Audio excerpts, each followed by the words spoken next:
परमात्मा ने ये कहा कि देखो भगवान की भक्ति प्रत्येक व्यक्ति कर सकता है और प्रत्येक ही शिक्षित होना चाहिए, ये गलत कर रखा था इन्होंने। तो अब आप सारे शिक्षित हो गए। अब मालिक ने जो खेल खेला है, ये समय इंतजार किया है कि अब अपनी प्यारी आत्माओं को अपनी महिमा में अब बताऊंगा और सारे सबका समझ में आएगी। अब आप सभी शिक्षित हो गए और सभी को मंत्र ये परमात्मा की वाणी याद होगी। छोटे छोटे बच्चा के पूरी आरती याद हो रही है भगवान की वाणी की। अब एक रुई, एक 1.5 ग्राम 2 ग्राम रुई लगेगी, एक जोत बना दे, खड़ी जोत लगा दी, उसमें घी डाल दिया जितनी आपकी इच्छा है, एक कटोरा भर दे, सारे दिन जलाए, तो उसमें वो घी उसमें डाल दिया और हम अपना मंत्र वाणी सुबह नित्यनेम करें, दोपहर रमैणी करें, शाम में संध्या आरती करें, ये भगवान की वाणी भी हम बोलते रहते हैं, तो वो भी हवन हो रहा है। उस लकड़ियों वाले हवन की तुलना में ये हवन श्रेष्ठ है, क्योंकि इसमें आप एक 100 ग्राम रुई में 1 क्विंटल घी हवन कर सकते हो। उसमें घी, उसकी जोत ने जलन नहीं दे, उसमें डालने जाएगी। 100 ग्राम जोत में 1 क्विंटल घी हवन कर सकते हो आप।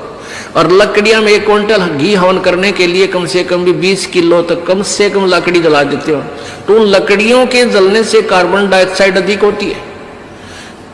उस 2 धड़ी यानी 20 किलो लकड़ी समाप्त की जलने की तुलना में एक 100 ग्राम रुई की का प्रदूषण उससे कई हजार गुना कम होगा। तो हमने ये अपनाना है, तो हम अपना हवन डेली करें हैं। अब क्या करा करते, कोई मृत्यु होगी, बुलाओ गुरुजी ने और हमारा हवन करियो 2 दिन 4 दिन, वो 2 दिन के हवन में किला टूट गया। रोज करो हवन अपना, एक जोत लगा दे, सुता उठ के हाथ पैर धो ले, नहान का ना फुर्सत मिले, कोई जरूरी ना होती नहाना, इसमें नहाए धोए क्या भ्याज है, मन का मैल ना जाए और मीन सदा जल में रहे, धोए बांस ना जाए। अंदर से अंत तक साफ हो, हाथ पैर जरूर धो ले, क्योंकि धार्मिक वस्तुओं के हाथ लगाने।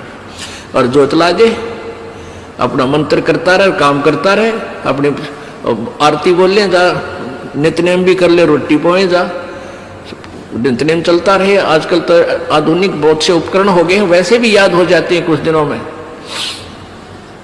और नहीं बैठ कर अपनी किताब लेकर वह पढ़ ले। अब हवन हो गया तो हम अपना काम आप करेंगे, जो बात बनेगी। किसी के बच्चा हो जाता था तो उसने क्या कहा करते, 7 दिन तक तुम, जैसे पहले ज्योति तो सभी जलाते थे, तो क्या कहते थे, 7 दिन ज्योत नहीं जलानी तुमने, 13 दिन। वो तेरा गजब भैया, 13 दिन रोटी नहीं खाते या तुम और काम ना करते।